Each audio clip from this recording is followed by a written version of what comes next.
Hello friends, welcome to my channel selection pharmacy.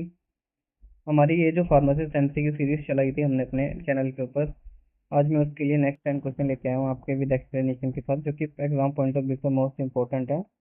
और question के साथ साथ तो कई सारे अदर फैक्ट्स भी हम पढ़ते ही हैं, जो कि मोस्ट एंड मोस्ट इंपॉर्टेंट होते हैं, जिससे कि 10 क्वेश्चन की वीडियो में लगभग हम 100 क्वेश्चन कर लेते हैं। ठीक है, और ऐसे क्वेश्चन करते हैं जो हर साल एग्जाम में पूछे जाते हैं। तो चलिए शुरू करते हैं फ्रेंड्स अपनी वीडियो को। तो इस बार हमारा सबसे पहला जो क्वेश्चन है वो है, which glass type is used for strong alkalis. तो कौन सा यूज करते हैं हम स्ट्रॉन्ग एल्कलीज के लिए? इसका आंसर क्या हो जाएगा फ्रेंड्स? इसका आंसर हो जाएगा हमारा टाइप 1 ग्लास। देखो, ग्लास से ना मोस्ट इंपॉर्टेंट क्वेश्चन आते हैं हर साल। आज हम ग्लास को खत्म कर लेते हैं। चलो, मैं सारे आपको ना एक एक करके सारे ग्लास बता देता हूँ। सबसे पहले आ जाता है हमारा टाइप 1। ठीक है, देखो टाइप 1 जो इनको हम क्या बोलते हैं, इनको हम न्यूट्रल गिलास बोलते हैं। इनके लिए वर्ड क्या यूज करते हैं फ्रेंड्स? इनके लिए हम यूज करते हैं न्यूट्रल गिलास और बोरोसिलिकेट गिलास।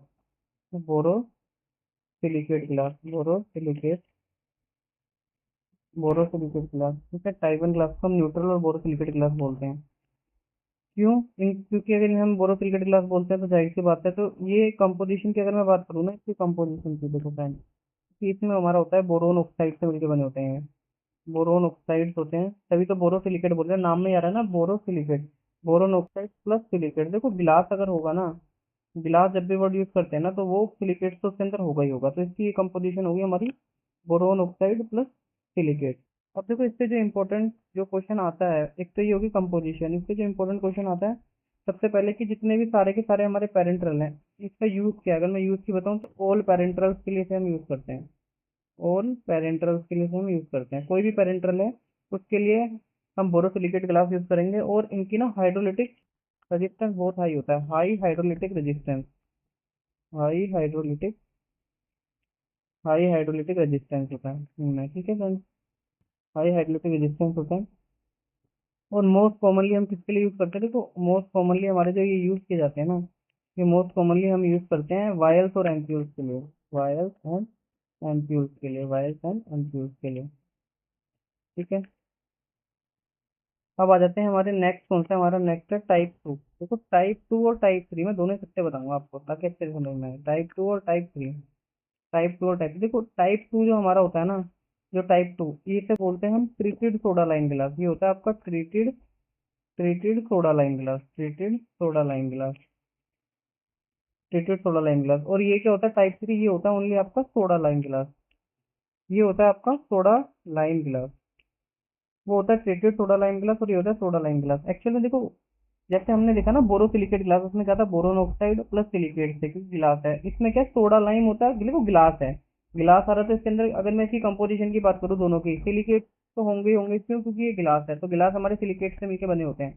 ठीक है, सोडा लाइम का मतलब क्या होता है? देखो, सोडा जो वर्ड यूज करते हैं ना, एक्चुअल में हम सोडा जो वर्ड यूज किया जाता है वो सोडियम ऑक्साइड और पोटेशियम ऑक्साइड के लिए हम यूज करते हैं। सोडियम और पोटेशियम ऑक्साइड के लिए हम सोडा वर्ड यूज करते हैं। और लाइम, लाइम का मतलब हमें पता ही है फ्रेंड्स क्या होता है? Calcium oxide. ठीक है, तो ये किससे मिलके बने होते हैं? ये बने होते हैं sodium oxide plus calcium oxide और प्लस ग्लास है, तो इसमें क्या हो जाएगा? सिलिकेट्स हो जाएंगे। अब इसकी देखो, जो हमारे सबसे एक में जो एग्जाम पॉइंट ऑफ व्यू से जो इंपॉर्टेंट फैक्ट है ना, वो ये है कि जो सोडा लाइम गिलास होते हैं ना, क्योंकि ये एल्कली से मिलकर बने होते हैं, जो इनका इनर सरफेस है वो सोडियम ऑक्साइड और पोटेशियम ऑक्साइड से मिलकर बना होता है। तो जब भी इसमें हम कोई एसिडिक प्रिपरेशन डालते हैं ना, और कोई भी एक्वस प्रिपरेशन डालते हैं, तो ये जो एल्कलीज है ना, ये लीच आउट कर जाती है प्रिपरेशन में। अब जब ये एल्कली लीच आउट करेगी प्रिपरेशन में, तो होगा क्या? उस प्रिपरेशन का ये पीएच बढ़ा देती है, जिसकी वजह से जो एक्चुअल में जो हमारी पेरेंटल प्रिपरेशन होती है ना, वो रेंडर हो जाती है। वो तो होती है हमारी रेंडर हो जाती है। ठीक है फ्रेंड, तो इसलिए हम जो ट्रीटेड सोडा लाइम ग्लास का मतलब ये होता है, इसकी जो अल्कली नेचर है ना इनर सरफेस को, उसको हम सल्फर ऑक्साइड के साथ ट्रीट करते हैं। ठीक है, उसको क्या करते हैं हम, जो जो टाइप 2 हमारे जो फ्रेंड्स है, जो टाइप 2 है ना, अगर मैं बात करूँ, इनको हम ट्रीटेड इसलिए बोलते हैं क्योंकि जो इनका इनर सरफेस होता है ना, उसको हम रिएक्ट करा देते हैं टाइप 2 को सल्फर डाइऑक्साइड। अब सल्फर डाइऑक्साइड का नेचर कैसा है? ये है एसिडिक। तो ये क्या करती है? जो इनर सरफेस होता है ना, उसको न्यूट्रलाइज कर देती है। जो इनर सरफेस होता है उसका न्यूट्रलाइज हो जाएगा, तो ये जो हमारे गिलास हो जाते हैं ना, जब एल्कलीज न्यूट्रलाइज हो जाएंगे, तो ये क्या है? एक ना स्टेबल कोटिंग बना लेती है इनर सरफेस में। जब स्टेबल इनर कोटिंग बन जाती है, तो ये हमारे से जो मोस्ट सुटेबल हो जाते हैं किसके लिए? ये मोस्ट सुटेबल हो जाते हैं हमारे ट्रीटेड वाले। ट्रीटेड मोस्ट सुटेबल किसके लिए हो जाते हैं? ये मोस्ट सुटेबल हो जाते हैं हमारे ड्राई पाउडर्स के लिए। ये कितने हो जाते हैं? हमारे ड्राई पाउडर्स के लिए हो जाते हैं।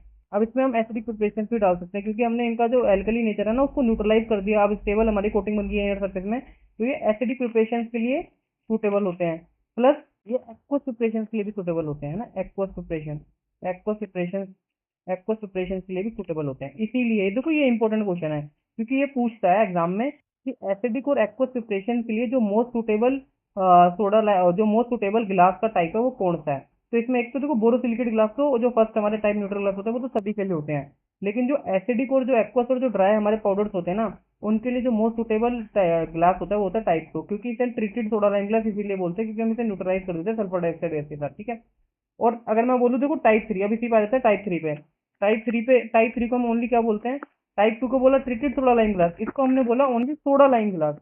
सोडा लाइम गिलास, तो यानी इसका नेचर कैसा हो जाएगा, अगर मैं इसकी बात करूँ देखो इसका नेचर क्या है, क्योंकि ये ट्रीटेड नहीं है तो इसका मतलब क्या है, इसमें एल्कली लीच आउट होने की प्रॉब्लम हो सकती है, ठीक है, क्योंकि इसके इनर सरफेस पे एल्कलीज है ना, तो इसमें लीच आउट की प्रॉब्लम हो सकती है। इसलिए ये जो हमारे प्लेन सोडा लाइम ग्लास होते हैं ना, जो टाइप 3 ग्लास होते हैं, ये सूटेबल होते हैं ओनली ड्राई पाउडर्स के लिए और ऑयली प्रिपरेशन के लिए। तो किसके लिए सूटेबल होते हैं, ओनली ड्राई पाउडर्स के लिए और ऑयली प्रिपरेशन के लिए सूटेबल होते हैं। ये किसके लिए सूटेबल, इसमें हम एक्वस प्रिपरेशन और एसिडिक प्रिपरेशन नहीं दे सकते, ठीक है। इसमें हम क्या देंगे, ड्राई पाउडर्स और ऑयली प्रिपरेशन, या फिर हम कई बार वर्ड यूज करते हैं non aqueous preparation, non aqueous preparation भी वर्ड यूज करते हैं। तो हमने इसमें टाइप 3 देख लिया, टाइप 2, टाइप 1। अब हम आ जाते हैं अपने टाइप 4 पे। देखो टाइप 4 जो हमारे गिलास होते हैं ना, टाइप 4, इन्हीं को हम बोलते हैं नॉन पेरेंटल गिलास। इन्हीं को हम क्या बोलते हैं, non parental glass word use करते हैं, और इन्हें हम general purpose soda lime glass भी बोलते हैं। General purpose general purpose soda lime glass, general purpose soda lime glass, ठीक है, जनरल पर्पस सोडा लाइम गिलास, ठीक है। तो अगर मैं बात करूँ ये किसके लिए यूज होते हैं, ये ना हमारे नॉन पेरेंटल नाम में ही आ रहा है, नॉन पेरेंटल ग्लास बोल रहे हैं, तो ये हमारे नॉन पेरेंटल प्रिपरेशन के लिए होती हैं। तो किस में यूज करते हैं इनको, हम जनरली ना टॉपिकल प्रोडक्ट्स में यूज करते हैं, टॉपिकल प्रोडक्ट्स में हो गए यूज करते हैं, और ओरल प्रोडक्ट्स में यूज करते हैं, ठीक है। टॉपिकल और ओरल प्रोडक्ट्स में इन्हें यूज करते हैं हम। इन जैसे लाइक किसमें हो जाएगा हमारा, लाइक जैसे इसमें सिरप हो गया, हमारे सिरप्स हो गए, टैबलेट्स हो गए, सिरप्स हो गए, टैबलेट्स हो गए, इसमें जैसे हमारे पाउडर्स हो गए, ठीक है। इनके लिए हम यूज करते हैं, ओरल प्रिपरेशन के लिए यूज करते हैं और नॉन पेरेंटल प्रिपरेशन के लिए यूज करते हैं। एक जो मोस्ट इंपोर्टेंट क्वेश्चन जो इससे आता है फ्रेंड्स, वो ये आता है कि टेस्ट के ऊपर, देखो मैं टेस्ट के ऊपर जो मोस्ट इंपोर्टेंट क्वेश्चन है, जो टाइप 2 होता है ना, जो टाइप 2 की अगर मैं बात करूँ ना, उसके लिए हम वोटर अटैक टेस्ट करते हैं। वोटर अटैक टेस्ट कई बार ये पूछता है कि जो वोटर अटैक टेस्ट है वो किसके लिए किया जाता है, तो वोटर अटैक टेस्ट जो होता है ना वो टाइप 2 क्लास के लिए होता है, और बाकी जो टाइप 1, टाइप 3 और जो टाइप 4 क्लास होते हैं, जो 1, 3 और जो 4 टाइप के क्लास होते हैं ना, उनके लिए हम करते हैं पाउडर अटैक टेस्ट। तो ये एक्सेप्शनल है ना वाटर अटैक टेस्ट, इसलिए ये पूछता है कि वाटर अटैक टेस्ट किस लिए किया जाता है, टाइप 2 के लिए वाटर अटैक टेस्ट, और 1, 3 और 4 के लिए हम पाउडर ग्लास टेस्ट करते हैं। इसके लिए हम क्या यूज करते हैं, पाउडर ग्लास टेस्ट, ठीक है। ये पूरा हमने खत्म कर लिया, इससे बाहर क्वेश्चन नहीं आता इससे, ठीक है। अब आ जाते हैं अपने नेक्स्ट क्वेश्चन के ऊपर। तो नेक्स्ट क्वेश्चन हमारा कौन सा है, नेक्स्ट क्वेश्चन है ideal preservative for ophthalmic solution. तो इसमें क्या हो जाएगा, हमारा जो आइडियल प्रिजर्वेटिव होता है ऑप्थेल्मिक सॉल्यूशन के लिए होता है आपका बेंजलकोनियम क्लोराइड। इसे क्या बोलते हैं हम, बेंजलकोनियम क्लोराइड को कई बार ऐसे लिखते हैं। अगर मैं बात करूँ कंसंट्रेशन, तो कितनी कंसंट्रेशन में यूज किया जाता है ये, तो ये यूज किया जाता है 0.005 से लेके 0.02% कंसंट्रेशन में। ये कई बार कंसंट्रेशन की पेपर में आती है, इंपॉर्टेंट है, ठीक है। कौन सी कंसंट्रेशन में यूज करते हैं, 0.005 से 0.02 तक, ठीक है। अगर इसकी मैं कैटेगरी बताऊं, देखो अगर मैं यहाँ से आपको एक्सप्लेन करता हूँ इस क्वेश्चन को, कि जो हमारे ऑप्थेल्मिक जो सॉल्यूशंस होते हैं ना, उसमें हम कौन कौन से प्रिजर्वेटिव यूज करते हैं। तो जो बेंजलकोनियम क्लोराइड होता है ना, ये आता है आपका क्वाटनरी अमोनियम कंपाउंड में आता है। ये किस में आता है, quaternary ammonium compound, quaternary ammonium compound, quaternary ammonium compound की कैटेगरी में आता है। हमारे किसमें आता है फ्रेंड्स, ये आता है क्वाटनरी अमोनियम कंपाउंड, ठीक है। और इसमें क्या यूज करते हैं हम, और इसमें हमारे मर्क्यूरियल्स यूज किए जाते हैं। ऑप्थेल्मिक प्रिपरेशन में हम जो प्रिजर्वेटिव यूज करते हैं उसमें मर्क्यूरियल्स भी आते हैं। मर्क्यूरियल्स में बताऊं तो कौन कौन सा आ जाता है आपका, फिनाइल मर्क्यूरिक एसीटेट आता है, phenyl mercuric acetate, phenyl mercuric acetate आता है, और phenyl mercuric nitrate, phenyl mercuric nitrate use होता है, ठीक है फ्रेंड। ये दोनों यूज करते हैं मर्क्यूरियल्स में, फ्लाइन मर्क्यूरिक एसीटेट और फ्लाइन मर्क्यूरिक नाइट्रेट, ठीक है। एक क्वेश्चन जो इंपॉर्टेंट है जो कि आता है कि पाइरोजन टेस्ट नहीं करते हैं ऑप्थेल्मिक के लिए। ये कई बार पेपर में एग्जाम में ये पूछता है एग्जाम में कि जो कौन सा टेस्ट है वो ऑप्थेल्मिक प्रिपरेशन के लिए नहीं यूज किया जाता। तो पायरोजन जो टेस्ट है वो ऑप्थेल्मिक प्रिपरेशन के लिए नहीं यूज किया जाता। ठीक है, और कौन सा इंपॉर्टेंट क्वेश्चन आता है, तो जो हमारे ऑप्थेल्मिक सॉल्यूशंस होते हैं, ये ऑप्थेल्मिक जो सॉल्यूशंस होते हैं ये कौन से में ये होते हैं, स्टेराइल डोसेज फॉर्म में आते हैं। ये स्टेराइल डोसेज फॉर्म, कौन से डोसेज में भी अगर मैं बोलूँ तो ये स्टेराइल लिक्विड डोसेज फॉर्म में आते हैं। ये किस में आते हैं, ये स्टेराइल लिक्विड डोसेज फॉर्म्स में आते हैं। ठीक है, अगर मैं बात करूँ इनकी विस्कोसिटी, तो विस्कोसिटी किसकी, जो इनकी जो हमारे ऑप्थेल्मिक सॉल्यूशंस होते हैं ना, इनकी जो विस्कोसिटी है ना वो 15 से लेके 25 सेंटी पोइस के बीच में होनी चाहिए। ठीक है, जो इनकी जो विस्कोसिटी है ना वो हमारी 15 से लेके 25 सेंटीपोइस के बीच में होनी जरूरी होती है। और इसमें जो हम विस्कोसिटी एनहेंसर डालते हैं जो ऑप्थेल्मिक सॉल्यूशन में, वो डालते हैं मिथाइल सेल्यूलोज। कौन सा यूज करते हैं, मिथाइल सेल्यूलोज यूज करते हैं। जो विस्कोसिटी एनहेंसर होता है वो होता है हमारा मिथाइल सेल्यूलोज, जिसमें ऑप्थेल्मिक सॉल्यूशन में यूज किया जाता है। ठीक है, और बात करूँ मैं ऑप्थेल्मिक सस्पेंशन, तो जो अगर अगर हम ऑप्थेल्मिक सस्पेंशन बना रहे हैं, क्या बना रहे हैं, अगर हम ऑप्थेल्मिक सस्पेंशन बना रहे हैं, तो ऑप्थेल्मिक सस्पेंशन बना रहे हैं तो उसमें जो पार्टिकल साइज है ना वो लेस देन 10 ppm होना चाहिए। जो हमारा पार्टिकल साइज है वो लेस देन 10 ppm होना चाहिए। अगर हम ऑप्थेल्मिक सॉल्यूशन बना रहे हैं तो विस्कोसिटी चेक करेंगे कितनी होनी चाहिए, 15 से 25 सेंटीपोइस के बीच में होनी चाहिए।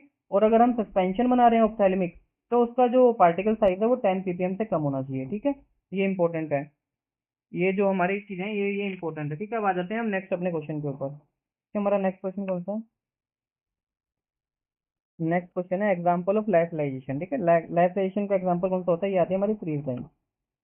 लाइफलाइजेशन, देखो इसे हम लाइफलाइजेशन क्यों बोलते हैं फ्रीज ड्राइंग को, क्योंकि जब इससे हम प्रोडक्ट को ड्राई करते हैं ना, जब हमारे को जो फाइनल ड्राइड प्रोडक्ट मिलता है ना उसकी वाटर सोल्यूबिलिटी बहुत हाई होती है, इसीलिए हम इसे लाइफलाइजेशन बोलते हैं। तो सिंपल बात है, तो फ्रीज ड्राइंग को लाइफलाइजेशन क्यों बोलते हैं, जब हम जब इससे जो हमारा फाइनल ड्राइड प्रोडक्ट निकलता है उसकी वाटर सोल्यूबिलिटी बहुत हाई होती है, इसलिए इसे लाइफलाइजेशन बोलते हैं। अब freeze drying exam point of view से बहुत इंपॉर्टेंट है। ठीक है, तो इससे मैं इंपॉर्टेंट फैक्ट बताता हूँ। सबसे पहला, इसको हम फ्रीज ड्राइंग को क्या बोलते हैं, फ्रीज ड्राइंग को अगर मैं यहाँ लिख लेता हूँ, देखो फ्रीज ड्राइंग से मोस्ट इंपॉर्टेंट चीजें क्या है, फ्रीज ड्राइंग इज ऑल्सो, इसे हम क्या बोलते हैं, इसे हम सब्लिमेशन ड्राइंग भी बोलते हैं। इसे हम सब्लिमेशन ड्राइंग भी बोलते हैं, इसे हम सब्लिमेशन ड्राइंग भी बोलते हैं। क्यों बोलते हैं सब्लिमेशन ड्राइंग, सब्लिमेशन ड्राइंग इसलिए बोलते हैं कि जो भी हमारे, देखो इसका जो हमारा, अगर मैं बात करूँ मैकेनिज्म, मैकेनिज्म में ना सब्लिमेशन प्रोसेस यूज किया जाता है, इसलिए हम सब्लिमेशन ड्राइंग बोलते हैं। सब्लिमेशन अगर मैं वर्ड बताऊँ तो इसका मतलब क्या होता है कि सॉलिड से जब डायरेक्ट कोई हमारा मटेरियल है जो कि सॉलिड से डायरेक्ट चेंज हो रहा है किसमें, गैस में, तो उसके लिए वर्ड हम क्या यूज करते हैं, इसके लिए हम यूज करते हैं सब्लिमेशन। अब सब्लिमेशन देखो इसका मैकेनिज्म मैं बताऊंगा फ्रीज ड्राइंग का होता कैसे है।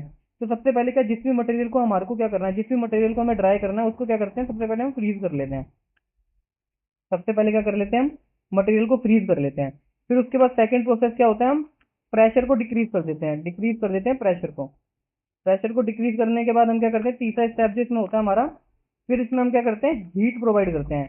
हीट प्रोवाइड करते हैं, हीट प्रोवाइड, अब हीट प्रोवाइड करने से होता क्या है, जब हीट प्रोवाइड करने से होता क्या है, जो हमारा जो फ्रोज्ड वाटर होता है ना मटेरियल के अंदर, जो फ्रोज्ड वाटर होता है वो डायरेक्टली कन्वर्ट किसमें हो जाता है, जब हम हीट प्रोवाइड करते हैं ना, जो फ्रोज्ड वाटर होता है, जो फ्रोज्ड वाटर होता है वो चेंज हो जाता है डायरेक्ट किसमें, गैस में। जो फ्रोज्ड वाटर होता है वो डायरेक्ट गैस में चेंज हो जाता है। जब हमने इसे फ्रीज किया तो सॉलिड था, और लास्ट में हमारा फाइनल प्रोडक्ट किसमें चेंज हो गया, गैस में। इसलिए इसको हम क्या बोलते हैं, सब्लिमेशन ड्राइंग। ठीक है, सब्लिमेशन ड्राइंग क्यों बोल रहे हैं, वही है क्योंकि जो इनिशियल प्रोडक्ट हमने फ्रीज करके सॉलिड बनाया और फाइनल प्रोडक्ट वो किसमें हो गया, जब हमने हीट प्रोवाइड करी तो उसमें से जो फ्रोजन वाटर है वो डायरेक्टली सॉलिड से क्या हो गया, गैस में चेंज हो गया और प्रोडक्ट हमारा ड्राई हो गया। तो ये मैकेनिज्म क्या हुआ, सॉलिड से गैस में कन्वर्ट हो रहा है, इसलिए इसको हमने क्या बोला, सब्लिमेशन ड्राई बोल रहे हैं। ठीक है, और इसमें एक वर्ड यूज किया जाता है, डिपोजिशन। इसके लिए हम क्या यूज करते हैं, एक वर्ड हमारे में इसको आता कई बार, डिपोजिशन क्या होता है, देखो डिपोजिशन, डिपोजिशन पेपर में जरूर पूछता है। तो डिपोजिशन क्या होता है हमारा, ये देखो सॉलिड से गैस तो हमारा हो गया, सॉलिड से जो गैस होता है ये होता है सब्लिमेशन, ये होता है आपका सब्लिमेशन। ठीक है, और जो गैस से जो सॉलिड होता है ना, जो गैस से जो सॉलिड होता है, जो इसका रिवर्स है, गैस से जो सॉलिड का जो रिवर्स है ना, इसको हम बोलते हैं डिपोजिशन। इसको हम क्या बोलते हैं, डिपोजिशन। जो गैस से सॉलिड है उसको क्या बोलते हैं हम, डिपोजिशन। अब आ जाते हैं बात हम इसकी एप्लीकेशन, एप्लीकेशन की अगर मैं बताऊं फ्रीज ड्राइंग की जो एप्लीकेशन है वो क्या है, तो ये थर्मोलवाइल मटेरियल के लिए most most suitable for thermolabile material के लिए, थर्मोलवाइल मटेरियल के लिए मोस्ट सूटेबल है, थर्मोलवाइल सब्सटेंसेस, थर्मोलवाइल सब्सटेंसेस के लिए, थर्मोलवाइल सब्सटेंसेस के लिए मोस्ट सूटेबल है हमारा ये। ठीक है, जैसे कि इसका एग्जांपल बताऊं मैं, थर्मोलवाइल में क्या आ जाता है आपका, जैसे ब्लड प्लाज्मा आ गया आपका, इसमें आपकी क्या आ गया, ब्लड प्लाज्मा आ गया, ब्लड प्लाज्मा आ गया। ठीक है, विटामिन आ गई, इसमें जैसे विटामिन आ गई, हार्मोन्स आ गए, जैसे इसमें क्या आ गया, हॉर्मोन्स आ गए, हॉर्मोन्स आ गए। ठीक है, ये सारे थर्मल बायोमेट्रिक के लिए मोस्ट इंपोर्टेंट होता है। एंटीबायोटिक्स हो गए इसमें, एंटीबायोटिक्स, ठीक है, एंटीबायोटिक्स आ गए, एंटीबायोटिक्स आ गए। ठीक है, अब वो इम्पोर्टेंट पॉइंट क्या है, जो हमारा फ्रीज ड्राइंग होती है ना, वो बिलो द ट्रिपल पॉइंट होती है।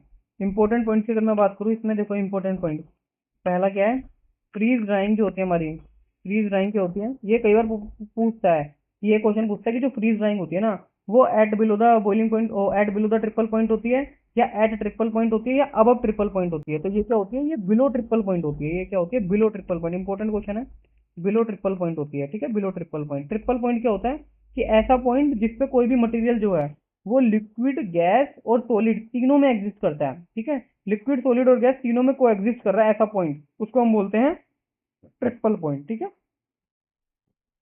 अब आ जाते हैं हम अपने नेक्स्ट क्वेश्चन के ऊपर। हमारा नेक्स्ट क्वेश्चन कौन सा है,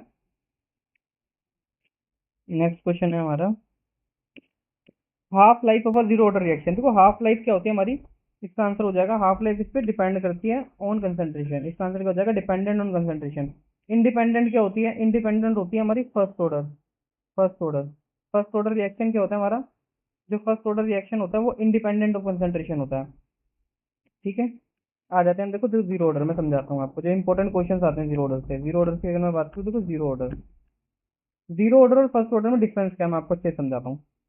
जीरो ऑर्डर में अगर सबसे पहले एक क्वेश्चन के हिसाब से बात कर ले, तो जीरो ऑर्डर में टी हाफ क्या होता है, इसका ये होता है 0.5 टी नोट बाय के नोट। ठीक है, और टी हाफ अगर मैं बोलूँ फर्स्ट ऑर्डर में, फर्स्ट ऑर्डर में क्या होता है 0.693 बाय के। ठीक है, सी नोट बाय के, और ये हो गया 0.693 बाय के। तो यहाँ से आप देखो, देखो जो टी हाफ है वो टी हाफ है क्या है, डायरेक्टली प्रोपोर्शनल है किसके, डिपेंडेंट है ना कंसंट्रेशन के, डायरेक्टली प्रोपोर्शनल टू कंसंट्रेशन। और टी हाफ क्या है, ये हमारे कंसंट्रेशन के साथ है नहीं, तो ये इंडिपेंडेंट ऑफ कंसंट्रेशन है। ये फर्स्ट ऑर्डर रिएक्शन का है। ठीक है, तो सबसे पहले हो गया। अब जीरो ऑर्डर की बात कर लेते हैं हम। जीरो ऑर्डर, जीरो ऑर्डर की मैं बात करूँ तो जीरो ऑर्डर में क्या होता है हमारे का, constant amount is eliminated. Constant amount is, ये कई बार क्वेश्चन में पूछता है, इसमें क्या होता है कांस्टेंट अमाउंट एलिमिनेट करती है। और फर्स्ट ऑर्डर में अगर मैं बात करूँ, फर्स्ट ऑर्डर में, फर्स्ट ऑर्डर में क्या होता है हमारा, कांस्टेंट फ्रैक्शन एलिमिनेट करती है। इसमें क्या है, कांस्टेंट फ्रैक्शन। इसमें क्या है, कांस्टेंट, फर्स्ट ऑर्डर में क्या होता है कांस्टेंट फ्रैक्शन, और जीरो ऑर्डर में क्या होता है कांस्टेंट अमाउंट। ठीक है, अब बात कर लेते हैं हम, देखो जीरो ऑर्डर, जीरो ऑर्डर कौन कौन से ड्रग होते हैं जो जीरो ऑर्डर को फॉलो करते हैं, जीरो ऑर्डर को जो कौन कौन से ड्रग होते हैं वो फॉलो करते हैं। तो इसको हम याद करते हैं जीरो वॉट। इसको कैसे याद करते हो आप, जीरो, जीरो वॉट से याद करते हो, जीरो वॉट। ठीक है, तो यहाँ से आ जाता है डब्ल्यू से क्या होता है आपका, डब्ल्यू से होता है आपका वॉरफरीन।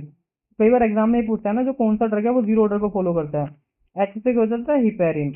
एच से हो जाता है हिपेरिन। ए से हो जाता है आपका एल्कोहल, और ए से हो जाता है आपका एस्पिरिन,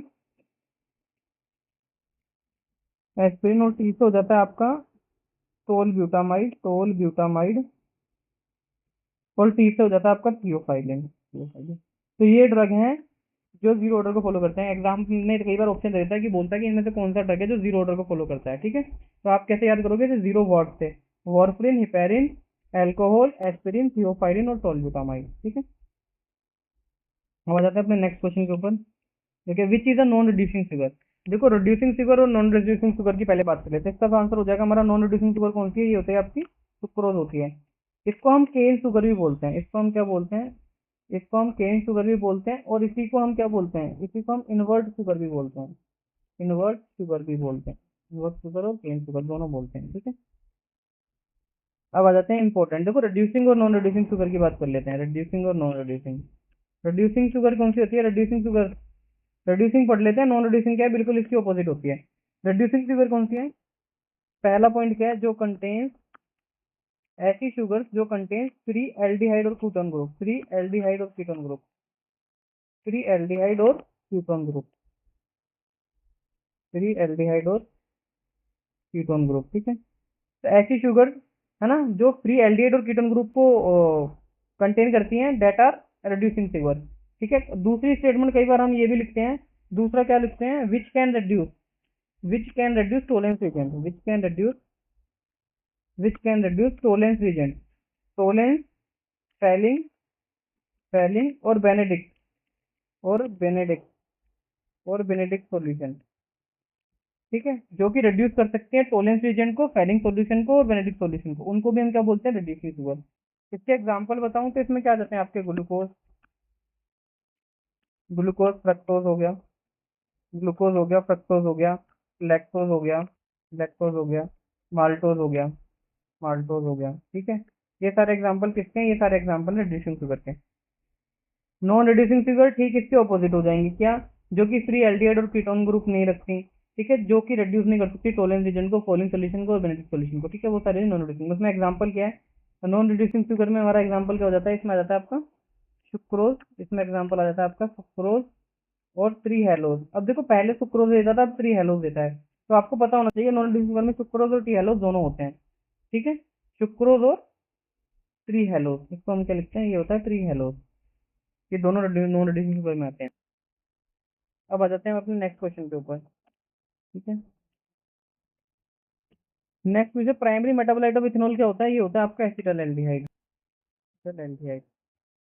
इसमें होता क्या है हमारा, अगर मैं बात करूँ, देखो इथेनॉल, इथेनॉल में जब हम इथेनॉल में, इथेनॉल को कौन सा चाहिए होता है हमारे को, उसको चाहिए होता है अल्कोहल डिहाइड्रोजिनेज, अल्कोहल डिहाइड्रोजिनेज चाहिए होता है इसको, अल्कोहल डिहाइड्रोजिनेज चाहिए होता है। जब इसको हम अल्कोहल डिहाइड्रोजिनेज करते हैं तो ये क्या डिहाइड्रोजिनेज है, ये क्या कर देगा, ऑक्सीडेशन कर देगा इसको, तो ऑक्सीडेशन हो जाएगा तो ये क्या हो जाएगा, इथेनॉल से क्या बन जाता है हमारा, एसिटल एल्डिहाइड बन जाता है, एसिटल एल्डिहाइड, ठीक है। तो हमारा प्राइमरी मेटाबोलाइट क्या होता है, प्राइमरी मेटाबोलाइट जो होता है हमारा एसिटल एल्डिहाइड होता है, ठीक है फ्रेंड्स।